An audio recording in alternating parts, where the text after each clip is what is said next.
الحمد لله نحمده ونستعينه ونستغفره ونستهديه ونؤمن به ونتوكل عليه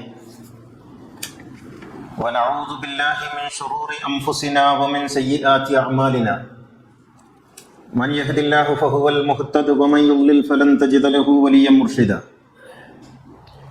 أشهد أن لا إله إلا الله وحده لا شريك له وأشهد أن نبينا محمدا عبده ورسوله أرسله بالهدى ودين الحق ليظهره على الدين كله ولو كره المشركون اللهم صل على رسولك سيدنا محمد وعلى آل سيدنا محمد اللهم بارك على سيدنا محمد وعلى آل سيدنا ومولانا وحبيبنا ومنجينا وهادينا ومرشدنا وشفيعنا وإمامنا وقدوتنا وقرة أعيننا محمد كما صليت وباركت على خليلك إبراهيم وآل خليلك إبراهيم إنك حميد مجيد يا أيها الذين آمنوا اتقوا الله حق تقاته ولا تموتن إلا وأنتم مسلمون أعوذ بالله من الشيطان الرجيم بسم الله الرحمن الرحيم فبما رحمة من الله لنت لهم ولو كنت فظا غليظ القلب لانفضوا من حولك فاعف عنهم واستغفر لهم وشاورهم في الأمر فإذا عزمت فتوكل على الله إن الله يحب المتوكلين. ബഹുമാന്യരായ സഹോദരന്മാരെ സഹോദരികളെ, തഖ്വയുള്ളവരായിരിക്കണമെന്ന് എന്നെയും നിങ്ങളെയും ഉണർത്തുകയാണ്. അള്ളാഹു നമ്മെ എല്ലാവരെയും ഉന്നത സ്വഭാവ ഗുണങ്ങളുള്ള മനുഷ്യരിൽ ഉൾപ്പെടുത്തി അനുഗ്രഹിക്കുമാറാകട്ടെ. നമ്മുടെ കേരളം ഇന്ന് ജനാധിപത്യത്തിൻ്റെ സൗന്ദര്യവും സൗരഭ്യവും ആസ്വദിച്ചുകൊണ്ടിരിക്കുകയാണ്. ഒരു തരത്തിലുള്ള യജമാനഭാവത്തെയും സ്വേച്ഛാധിപത്യ സ്വഭാവത്തെയും അംഗീകരിക്കുകയില്ല എന്ന വലിയ പ്രഖ്യാപനം നടത്തിയ ഒരു സന്ദർഭത്തിലാണ് നാം ഇപ്പോഴുള്ളത്. ജനാധിപത്യം എന്നത് എത്രത്തോളം ശക്തമാണെന്നും അതിന് എത്ര വലിയ പ്രഹരശേഷിയുണ്ട് എന്നും തെളിയിക്കപ്പെട്ട് കഴിഞ്ഞിരിക്കുകയാണ്. ജനാധിപത്യം എന്നത് വെറുമൊരു തെരഞ്ഞെടുപ്പ് പ്രക്രിയയോ അല്ലെങ്കിൽ വോട്ടെടുപ്പ് സംവിധാനമോ മാത്രമല്ലെന്നും അത് ഒരു വലിയ സാമൂഹിക ക്രമമാണ് എന്നും നാം തിരിച്ചറിയേണ്ടുന്ന സന്ദർഭമാണിത്. കഴിഞ്ഞ തെരഞ്ഞെടുപ്പ് എന്നെ വ്യക്തിപരമായി അല്ലെങ്കിൽ ഒരു മൂല്യങ്ങളെ ആദരിക്കുന്നവൻ എന്ന അർത്ഥത്തിൽ എന്നെ സന്തോഷിപ്പിക്കുന്നത് ഫാത്തിമ തഹ്ലിയ എന്ന മുസ്ലിം യുവതിയുടെ മത്സരവും വിജയവും ആണ്. ഒരുപാട് വനിതകൾ കേരളത്തിൽ മത്സരിച്ചിട്ടുണ്ട്. മുസ്ലിം വനിതകളും ഉണ്ടായിട്ടുണ്ട്. നിയമസഭയുടെ സ്പീക്കർ സ്ഥാനത്തോളം എത്തിയ മുസ്ലിം സാന്നിധ്യം ഉണ്ടായിട്ടുണ്ട്, വനിതാ സാന്നിധ്യം. അതൊക്കെ ഉള്ളപ്പോഴും ഫാത്തിമ തഹ്ലിയ എന്ന ഒരു യുവതി മത്സരിച്ച് വിജയിച്ചത് എന്തുകൊണ്ടാണ് ഇത്രമേൽ പ്രസക്തമാകുന്നത് എന്ന് ചോദിച്ചാൽ, ആ പെൺകുട്ടിയുടെ അല്ലെങ്കിൽ യുവതിയുടെ രാഷ്ട്രീയ പശ്ചാത്തലവും സാമുദായിക പശ്ചാത്തലവും പരിഗണിച്ചുകൊണ്ടാണ്. 10ാം തരം പാസ്സായ ഒരു പെൺകുട്ടിക്ക് സ്റ്റേജിൽ വന്ന് സമ്മാനം വാങ്ങാൻ കഴിയാത്ത ഒരു സാമുദായിക പശ്ചാത്തലത്തിൽ അങ്ങനെ ഒരു പെൺകുട്ടിയെ സ്റ്റേജിൽ നിന്ന് അപമാനിച്ചിറക്കി വിട്ടിട്ടും ഒരാൾ പോലും ചോദിക്കാതെ മൗനത്താൽ അതിനെ ന്യായീകരിച്ച ഒരു സാമുദായിക പശ്ചാത്തലത്തിൽ സ്ത്രീകളെന്നത് അടുക്കളയുടെ 4 ചുവരുകൾക്കുള്ളിൽ മാത്രം ഒതുക്കപ്പെടേണ്ടവരാണ് എന്ന് കൃത്യമായും വ്യക്തമായും പറഞ്ഞുകൊണ്ടേയിരിക്കുന്ന പൗരോഹിത്യ സാന്നിധ്യം ഉള്ള ഒരു സാമുദായിക സാഹചര്യത്തിൽ അങ്ങനെയൊരു ഇടത്തിൽ നിന്നൊരു യുവതി വരികയും മത്സരിക്കുകയും എന്നിട്ട് ആ മത്സരം ഏതൊക്കെ അർത്ഥത്തിൽ പരാജയപ്പെടുത്താമോ അതിനൊക്കെ ഒളിഞ്ഞും തെളിഞ്ഞും പൗരോഹിത്യം തന്നെ ആ പെണ്ണിന്റെ, ആ കുട്ടിയുടെ സമുദായത്തിലുള്ള പൗരോഹിത്യം തന്നെ ഒളിഞ്ഞും തെളിഞ്ഞും ശ്രമിച്ചുകൊണ്ടിരുന്ന ഒരു പശ്ചാത്തലത്തിൽ ധീരമായി നിന്ന് കൃത്യമായ വാക്കുകളിലൂടെ വളരെ ശക്തമായ ഒരു പോരാട്ടം കാഴ്ചവെച്ച് ജയിച്ചു വന്നു എന്നുള്ളത് ആണധികാര ഘടനയുടെയും മതാധികാര ഘടനയുടെയും പൗരോഹിത്യ അധികാര ഘടനയുടെയും മസ്തിഷ്കത്തിനേറ്റ കനത്ത പ്രഹരമാണ് എന്നുള്ളതാണ് എന്നെ സന്തോഷിപ്പിച്ച ഘടകം എന്ന് പറയുന്നത്. ഞാൻ ഫാത്തിമ തഹ്ലിയയെ ഹൃദയപൂർവ്വം അഭിവാദ്യം ചെയ്യുന്നു. ആ ഫാത്തിമ തഹ്ലിയയെ മത്സരിപ്പിക്കാൻ ആർജവം കാണിച്ച മുസ്ലിം ലീഗ് എന്ന രാഷ്ട്രീയ പ്രസ്ഥാനത്തെ, അതിനോടുള്ള പലതരത്തിലുള്ള വിയോജിപ്പുകൾ എനിക്കുണ്ടെങ്കിലും പൗരോഹിത്യത്തിന്റെ തെട്ടൂരങ്ങളെ ഒന്നും വകവെക്കാതെ, എന്തിനാണൊരു മുസ്ലിം സ്ത്രീയെ മത്സരിപ്പിക്കുന്നത്, ആണുങ്ങളില്ലാഞ്ഞിട്ടാണോ എന്ന് ചോദിക്കുന്ന പൗരോഹിത്യ ഭീഷണികളെ വകവെക്കാതെ അങ്ങനെയൊരു പെൺകുട്ടിയെ മത്സരിപ്പിക്കാൻ ആർജവം കാണിച്ച മുസ്ലിം ലീഗിന്റെ നേതൃത്വത്തെയും ഞാൻ ഹൃദയപൂർവ്വം അഭിവാദ്യം ചെയ്യുന്നു. ജനാധിപത്യത്തിന്റെ സൗന്ദര്യമാണത്, ജനാധിപത്യത്തിന്റെ സാധ്യതയാണത്. കഴിവുള്ള ഇടങ്ങളിൽ, കഴിവുള്ള ആളുകൾ അവർക്കർഹമായ ഇടങ്ങളിലേക്ക് കയറി വരണം എന്നുള്ളതിന്റെ വ്യക്തമായ സന്ദേശമാണത് എന്ന് ഞാൻ വിചാരിക്കുന്നു. ജനാധിപത്യം ഒരു സംസ്കാരമായി തീരുന്നത്, ഒരു സ്വാതന്ത്ര്യ പ്രഖ്യാപനമായി തീരുന്നത് നാം ഇവിടെ അനുഭവിക്കുകയാണ്.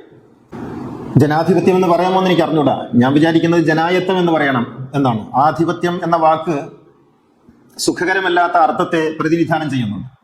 ജനാധിപത്യം എന്നതിന് പകരം ജനായത്വം എന്നാണ് നാം പറഞ്ഞ് ശീലിക്കേണ്ടത്. ഓരോ പൗരനും, രാജ്യത്തിലെ ഓരോ പൗരനും ഏറ്റവും മൂല്യമുള്ള ആളാണ് എന്നും ഓരോ വ്യക്തിക്കും ആ വ്യക്തിയുടേതായ ഇടമുണ്ട് എന്നും വ്യക്തമാകുന്നത് അല്ലെങ്കിൽ ബോധ്യപ്പെടുന്നത് ജനാധിപത്യത്തിലാണ്, അല്ലെങ്കിൽ ജനായത്വത്തിലാണ്. ലോകത്ത് ഇന്നേ വരെ മനുഷ്യൻ പരീക്ഷിച്ചിട്ടുള്ള എല്ലാ സാമൂഹിക ക്രമങ്ങളിലും മഹത്തരമായത് ജനായത്വമാണ്. രാജാധിപത്യങ്ങൾ, സ്വേച്ഛാധിപത്യങ്ങൾ, മതാധിപത്യങ്ങൾ എല്ലാം ഉണ്ടായിട്ടുണ്ട്, എല്ലാം പരീക്ഷിക്കപ്പെട്ടിട്ടുണ്ട്. ഒന്നും മനുഷ്യന് ഗുണകരമായിട്ടില്ല. ജനായത്വമാണ് പരീക്ഷിച്ചതിൽ വെച്ച് ഏറ്റവും നല്ല സാമൂഹിക ക്രമമായി അറിയപ്പെടുന്നത്.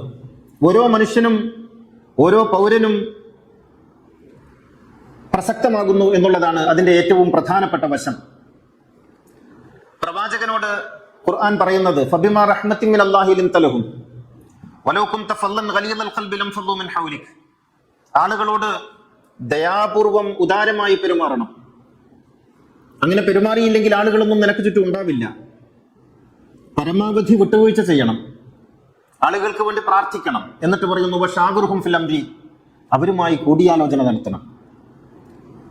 ഉപരിലോകത്ത് നിന്ന് വെളിപാട് ലഭിക്കുന്നുവെന്ന് കരുതപ്പെടുന്ന അല്ലെങ്കിൽ വിശ്വസിക്കുന്ന പ്രവാചകനോട് അള്ളാഹു പറയുന്നത് ജനങ്ങളുമായി കൂടിയാലോചിക്കണമെന്നാണ്. ഒരു കൂടിയാലോചനയ്ക്കും ഇടമില്ലാത്ത വിശ്വാസതലം പോലും കൂടിയാലോചനയിലൂടെ ഉരുവപ്പെടുത്തണമെന്ന് ഖുർആൻ പറയുമ്പോൾ ജനായത്വം എന്നത് ഖുർആനിന്റെ താല്പര്യമാണ് എന്ന് വളരെ വ്യക്തമായി നമുക്ക് മനസ്സിലാക്കാൻ കഴിയുന്നു. ഖുർആൻ രാജാക്കന്മാരെ കുറിച്ച് പറഞ്ഞിട്ടുണ്ട്. അതൊക്കെ ചരിത്രം എന്നുള്ള നിലയ്ക്ക് പറഞ്ഞതാണ്. സുലൈമാൻ നബിയെ കുറിച്ച്, ദാവൂദ് നബിയെ കുറിച്ച്, യൂസുഫ് നബിയെ കുറിച്ച്, ഷേബാരാജ്ഞിയെ കുറിച്ച്, ദുൽഖർനൈനിയെ കുറിച്ച് ഒക്കെ പറഞ്ഞിട്ടുണ്ട്. പക്ഷേ അതൊക്കെ ചരിത്രം എന്ന നിലയ്ക്ക് പറയുമ്പോഴും ഖുർആൻ ഓപ്റ്റ് ചെയ്യുന്നത്, ഖുർആൻ തെരഞ്ഞെടുക്കുന്നത്, ഖുർആൻ നമ്മോട് തെരഞ്ഞെടുക്കാൻ നിർദ്ദേശിക്കുന്നത് കൂടിയാലോചനയിലൂടെ രൂപപ്പെടുന്ന ജനായത്ത സംസ്കൃതിയാണ് എന്ന് നമുക്ക് മനസ്സിലാക്കാൻ കഴിയും. പ്രവാചകൻ ഒരിക്കൽ ഇങ്ങനെ പറഞ്ഞു,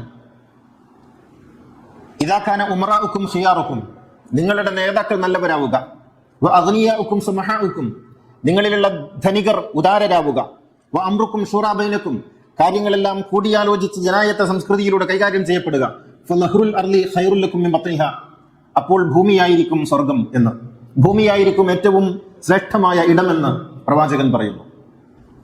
അപ്പോൾ ജനായത്തം എന്നതാണ് ഏറ്റവും ഉന്നതമായ സംസ്കൃതി എന്നും അതാണ് ദൈവം അള്ളാഹു ഇച്ഛിക്കുന്നത് എന്നും നമുക്ക് മനസ്സിലാക്കാൻ കഴിയും. പ്രവാചക ശിഷ്യന്മാർ പറയുന്നത് മാ റഅയ്തു അഹദൻ അക്സറ മുശാവറത്തൻ ലിഅസ്ഹാബിഹി മിർ റസൂലില്ലാഹ്, പ്രവാചകനോളം കൂടിയാലോചന ചെയ്യുന്ന, പ്രവാചകനോളം ചർച്ചയിലൂടെ തീരുമാനങ്ങൾ എടുക്കുന്ന മറ്റൊരാളെയും ഞങ്ങൾക്ക് കാണാൻ സാധിച്ചിട്ടില്ല എന്നുള്ളതാണ്. അപ്പോൾ ജനായത്തം എന്നത് അത്യുന്നതമായ ഒരു സംസ്കൃതിയാണ്. ജനായത്തത്തെ നിരാകരിക്കലാണ് മതരാഷ്ട്രം എന്ന് പറയുന്നത്. മതരാഷ്ട്രത്തെയും ദൈവാധിപത്യം, തിയോഡെമോക്രസി എന്ന് പറയുന്നത് ഒരു ഓമനപ്പേരാണ്. ദൈവാധിപത്യം എന്ന പേര് വിളിച്ച് ആ ദൈവാധിപത്യത്തിന് വേണ്ടി, ഹുക്കുമത്തെ ഇലാഹിക്ക് വേണ്ടി, ഹാക്കിമിയത്തിന് വേണ്ടി പ്രവർത്തിക്കുന്ന ആളുകൾ ഇപ്പോൾ ജനാധിപത്യത്തെയൊക്കെ വാരിപ്പുണരുന്നത് കാണുമ്പോൾ ചിരിക്കണോ കരയണോ എന്ന് മനസ്സിലാകാത്തൊരവസ്ഥയുണ്ട്. അത് ഏതർത്ഥത്തിലാണെന്ന് അറിയില്ല. ജനാധിപത്യത്തെ, ജനങ്ങൾക്കുള്ള പരമാധികാരത്തെ അംഗീകരിക്കുകയില്ല എന്ന് പ്രഖ്യാപിച്ച നേതാവിന്റെയും സംഘടനയുടെയും ആളുകൾ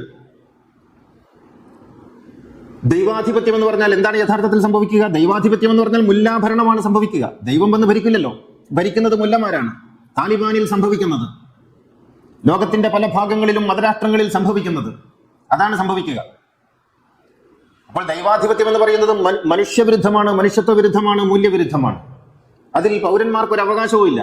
ഇപ്പറയുന്ന നേതാവും സംഘടനയും എഴുതിയ പുസ്തകങ്ങൾ വായിച്ചു നോക്കിയാൽ അറിയാം, ഇസ്ലാമിക രാഷ്ട്രം എന്ന് അവർ ഓമനപ്പേരിട്ട് വിളിക്കുന്ന മതരാഷ്ട്രത്തിൽ 2 തരം പൗരന്മാരുണ്ട്. ദിമ്മികളുണ്ട്. ദിമ്മികൾ എന്ന് പറഞ്ഞാൽ നാട്ടിലെ അമുസ്ലിങ്ങളാണ്. അവർ 2ാം കിട പൗരന്മാരാണ്.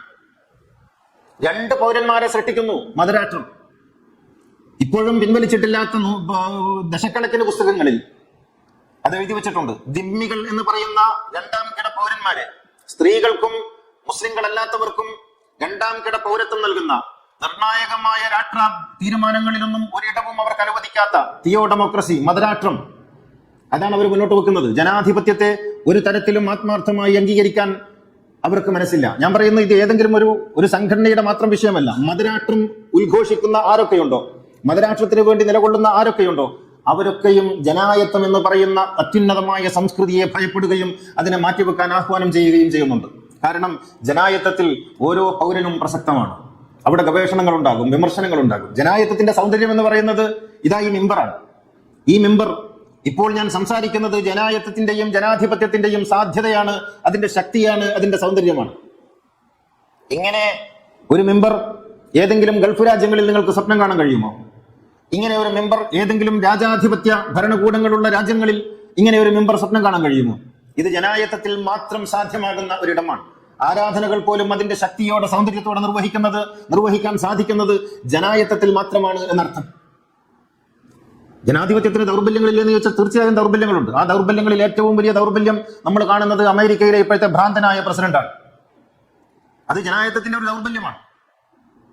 തെരഞ്ഞെടുക്കപ്പെട്ട് കഴിഞ്ഞാൽ പിന്നെ ഇറങ്ങുന്നത് വരെ അവർ കാണിക്കുന്ന തോന്നിവാസങ്ങൾക്ക് മൗനാനുവാദം നൽകുക എന്നുള്ളത് ജനായത്തത്തിന്റെ ഒരു ദൗർബല്യം തന്നെയാണ്. അതെല്ലാറ്റിലുള്ള ദൗർബല്യം ജനായത്തത്തിലുണ്ട്.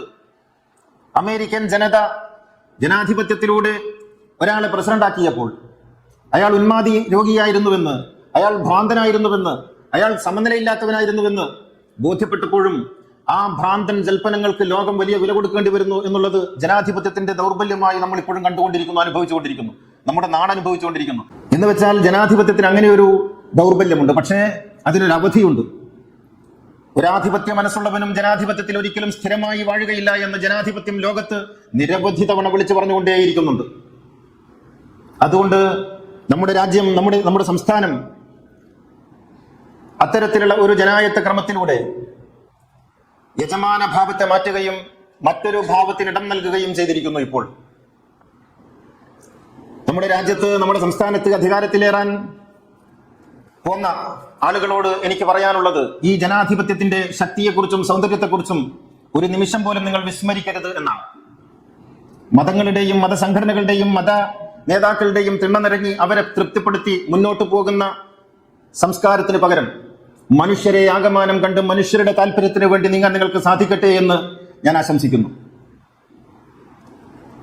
അരത്തുണിയുടുത്ത് നടന്ന അർദ്ധനഗ്നനായ ഒരു ഫക്കീറിന്റെ ഫോട്ടോ അത് കേവലം അലങ്കാരത്തിനല്ലെന്നും അത് അത്യുന്നതമായ ഒരു ആദർശത്തെ ഉൽപ്പാദിപ്പിക്കുന്നുണ്ട് എന്നും നിങ്ങൾക്ക് എപ്പോഴും ബോധ്യമുണ്ടാകട്ടെ എന്ന് ഞാൻ പ്രാർത്ഥിക്കുന്നു.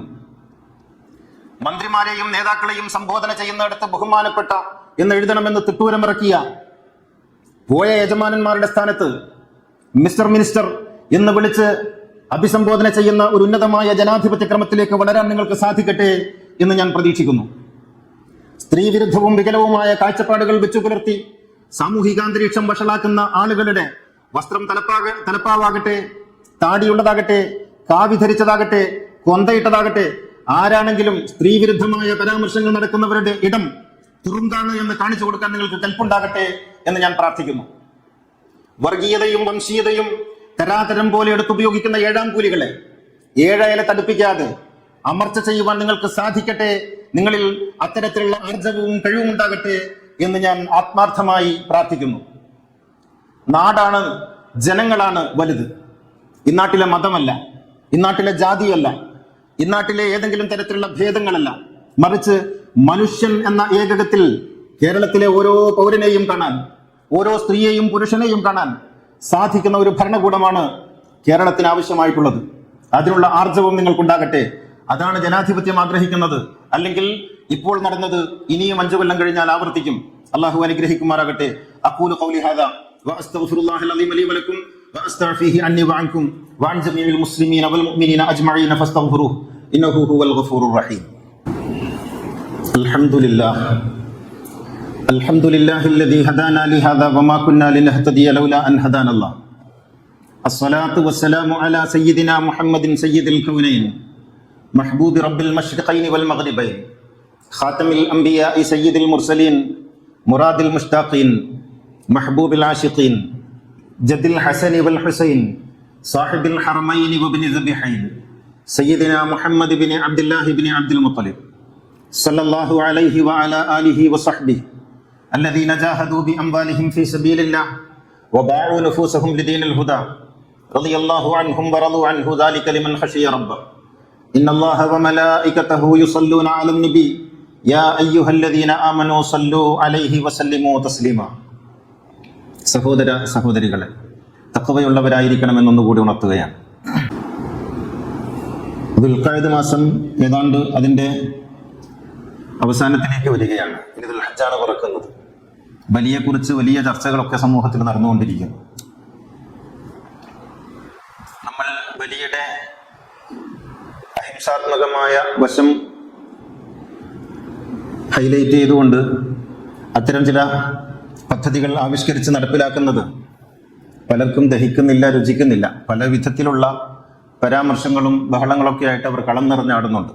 പക്ഷേ ജനങ്ങൾക്ക് മനസ്സിലാകുന്നുണ്ട്, പോത്തിന്റെ കഴുത്തിൽ കത്തിവെച്ച് സ്വർഗം നേടാൻ ഇനിയും ആ വിഡ്ഢിത്തം ആവർത്തിക്കാൻ വിശ്വാസികൾ ഒന്ന് അറക്കുന്നുണ്ട്. ശീലിച്ചു വന്ന ശീലം എന്ന നിലക്കോ ആരെയെങ്കിലും തൃപ്തിപ്പെടുത്താൻ എന്ന നിലക്കോ ഒക്കെ ഒരു ഷെയറൊക്കെ എടുക്കുന്നുണ്ടെങ്കിൽ പോലും പോത്തിന്റെ കഴുത്തിലൂടെ സ്വർഗത്തിൽ പോകുന്ന ഏർപ്പാടൊക്കെ സമൂഹത്തിന് തിരിയുന്നുണ്ട്. അങ്ങനെ പോത്തിനെ അറക്കുക എന്ന വലിയ ത്യാഗം, 5000 രൂപ കൊടുത്തിട്ട് അല്ലെങ്കിൽ 7000 രൂപ കൊടുത്തിട്ട് പോത്തിനെ വാങ്ങുന്നതിൽ ഷെയർ എടുത്തിട്ടുള്ള ത്യാഗത്തെക്കുറിച്ചൊന്നും ഇനി ജനങ്ങളെ പറഞ്ഞ് പൊട്ടന്മാരാക്കാൻ കഴിയില്ല. അതിന്റെ കണ്ഠത്തിൽ നിന്ന് ചീറ്റുന്ന രക്തത്തിന്റെ അളവിലാണ് അള്ളാഹുവിന്റെ തൃപ്തി എന്നൊക്കെ പ്രസംഗിക്കാൻ കൊള്ളാമെന്നല്ലാതെ അതൊന്നും ജനങ്ങൾ ഇനി മുഖവിലക്കെടുക്കില്ല. പൗരോഹിത്യത്തിന്റെ ഇത്തരത്തിലുള്ള വിടുവർത്തമാനങ്ങളൊക്കെ സമൂഹം ചോദ്യം ചെയ്തുകൊണ്ടിരിക്കുകയാണ്. മാംസാഹാരം പോഷക ഗുണമുള്ളതാണ് എന്നൊക്കെ പറഞ്ഞിട്ട് നമ്മുടെ കേരളത്തിൽ മാംസാഹാരം ഇഷ്ടംപോലെ മാംസം കഴിച്ച് മടുത്ത ആളുകൾക്ക് വീണ്ടും മാംസത്തിന്റെ കണക്കൊക്കെ പറഞ്ഞ് പോഷകമൂല്യമൊക്കെ പറഞ്ഞ് നമ്മൾ 10, 20, 100 ഒക്കെ പോത്തുകൾ അറുത്ത് മഹല്ലുകൾ തങ്ങളുടെ പ്രൗഢി കാണിക്കാൻ വേണ്ടി മത്സരിക്കുന്ന അന്തരീക്ഷമൊക്കെ ഇനിയും പുനർവിചിന്തനം നടത്തേണ്ടതല്ലേ? ഞാൻ കഴിഞ്ഞ വർഷം ഓർമ്മിപ്പിച്ച ഒരു കാര്യം വീണ്ടും ഓർമ്മിപ്പിക്കാൻ ആഗ്രഹിക്കുന്നു. 2018 ഫ്ലഡ് ഉണ്ടായപ്പോൾ, വെള്ളപ്പൊക്കം ഉണ്ടായപ്പോൾ, ബലിപെരുന്നാൾ സമയത്തായിരുന്നല്ലോ അത്. കേരളം മുഴുവനും വെള്ളത്തിൽ മുങ്ങിക്കിടന്ന സമയത്താണ് ബലിപെരുന്നാൾ ഉണ്ടായത്. അന്ന് നമ്മുടെ മതസംഘടനയുടെ നേതാക്കളൊക്കെ പറഞ്ഞു, ഉദുഹ്യത്തിന് വെച്ച സംഖ്യയൊക്കെ മുഖ്യമന്ത്രിയുടെ ദുരിതാശ്വാസ നിധിയിലേക്ക് സംഭാവന ചെയ്യണം. അന്ന് എവിടെയെന്നായിരുന്നു ഈ ഫത്വയ്ക്ക് അവർക്ക് പ്രമാണം കിട്ടിയത്? ഞാൻ പറയുന്നു, ഫ്ലഡ് അതോടുകൂടി തീരുന്നില്ല. മനുഷ്യന്റെ ദുരിതങ്ങൾ പലതും ഇപ്പോഴും ഉണ്ട്. അന്ന് ഈ പോത്തും കഴുത്തും കത്തിയൊന്നും ഉണ്ടായിരുന്നില്ലല്ലേ? അന്ന് മനുഷ്യരുടെ വേദനകൾ പങ്കിടലാണ് ഉദ്ഹിയ്യത്ത് എന്ന് പറഞ്ഞ ആ ഒരു ഇജ്തിഹാദിയായ വശമുണ്ടല്ലോ, അതിപ്പോഴും നിലനിൽക്കുന്നുണ്ട്. ഇപ്പോഴും മനുഷ്യർക്ക് അങ്ങനെ പലതും ആവശ്യമുണ്ട്. ആ ആവശ്യങ്ങൾ നിറവേറ്റി കൊടുക്കണം. പോത്തിന്റെയും കത്തിയുടെയും രക്തത്തിന്റെയും ആവശ്യം ഇന്നില്ല. ഇന്നുള്ളത് മനുഷ്യർക്ക് മറ്റ് പല ആവശ്യങ്ങളാണ്. ആ ആവശ്യങ്ങൾ നിറവേറ്റി കൊടുക്കണം. ഈ അറക്കുന്ന കാശൊക്കെ ചെലവഴിച്ച് പലതും നിർവഹിക്കാൻ സാധിക്കും. ഹജ്ജിന്റെ കാര്യം അങ്ങനെ തന്നെ. ഹജ്ജിന്റെ നമ്മൾ ഇവിടെ പറയേണ്ടതല്ലല്ലോ, അത് അക്കാദമികമായ മറ്റൊരു തലമാണ്. അത് ഗൾഫ് നാടുകൾ, പ്രത്യേകിച്ച് സൗദി അറേബ്യ അവിഷയത്തിൽ ചിന്തിക്കുന്നുണ്ട് എന്നാണ് അറിയാൻ സാധിച്ചിട്ടുള്ളത്. തീർച്ചയായും അധികം താമസിയാതെ, അധികം വർഷങ്ങളൊന്നും എടുക്കാതെ അത്തരത്തിലുള്ള ഒരു രീതിയിലേക്ക് ഹജ്ജ് കർമ്മത്തിലെ ബലി എന്ന സങ്കല്പം മാറുമെന്നാണ് ഞാൻ വിചാരിക്കുന്നത്. അത് സംബന്ധിച്ച ചർച്ച അവിടെയുള്ള പണ്ഡിതന്മാർക്കിടയിലും ഭരണകൂടത്തിനിടയിലും വളരെ സജീവമായി നടക്കുന്നുണ്ട് എന്നാണ് അറിയുന്നത്. അതുകൊണ്ട് നാം മാറി ചിന്തിക്കേണ്ടതുണ്ട്. സമൂഹത്തിന് ആവശ്യമായ വിധത്തിലേക്ക് ഉദഹിയത്തിനെ പുനഃക്രമീകരിക്കേണ്ടതുണ്ട്. അത് അകമ്പൊരുളിലേക്ക് സംഭാവന അയച്ചു തന്നെ വേണമെന്ന് ഞങ്ങൾക്കൊരു നിർബന്ധമില്ല. അകമ്പൊരുള് അത്തരത്തിലുള്ള ഒരു ചാരിറ്റി രീതി സ്വീകരിക്കുന്ന ഒരു സംവിധാനമല്ല, മറിച്ച് മറ്റുള്ളവർ സ്വീകരിക്കുന്നത് വരെ ഒരു മാതൃക കാണിച്ചു കൊടുക്കാമെന്ന് മാത്രമേ അകമ്പൊരുൾ വിചാരിച്ചിട്ടുള്ളൂ. മറ്റുള്ളവർ ഏറ്റെടുത്താൽ അകമ്പൊരുൾ ഈ പരിപാടി നിർത്തും. കാരണം ഇതൊരു ചാരിറ്റി സംഘടനയോ ചാരിറ്റി പ്രവർത്തനങ്ങൾക്ക് നേതൃത്വം നൽകുന്ന കൂട്ടായ്മയോ ഒന്നുമല്ല. ഇത് വൈജ്ഞാനികമായ ഒരു മേഖലയാണ്. മനുഷ്യനെ ചിന്താപരമായി ഉണർത്തുക എന്നുള്ളതാണ് അകമ്പൊരുളിന്റെ ധർമ്മം. അതിനിടയിൽ വളരെ അനിവാര്യമായി വന്നതുകൊണ്ട് മാത്രമാണ് ഉദഹിയത്തിന്റെ ഈ രീതി താൽക്കാലികമായി അകമ്പൊരുൾ ഏറ്റെടുത്തിട്ടുള്ളത് എന്ന് ഉണർത്തുകയാണ്. അള്ളാഹു അനുഗ്രഹിക്കുമാറാകട്ടെ. اللهم اغفر للمؤمنين والمؤمنات والمسلمين والمسلمات الأحياء منهم والأموات إنك مجيب الدعوات وقاضي الحاجات ربنا آتنا في الدنيا حسنة وفي الآخرة حسنة وقنا عذاب النار ربنا لا تزغ قلوبنا بعد إذ هديتنا وهب لنا من لدنك رحمة إنك أنت الوهاب ربنا اغفر لنا ولإخواننا الذين سبقونا بالإيمان ولا تجعل في قلوبنا غلا للذين آمنوا ربنا إنك رؤوف رحيم وآخر الدعاء الحمد لله.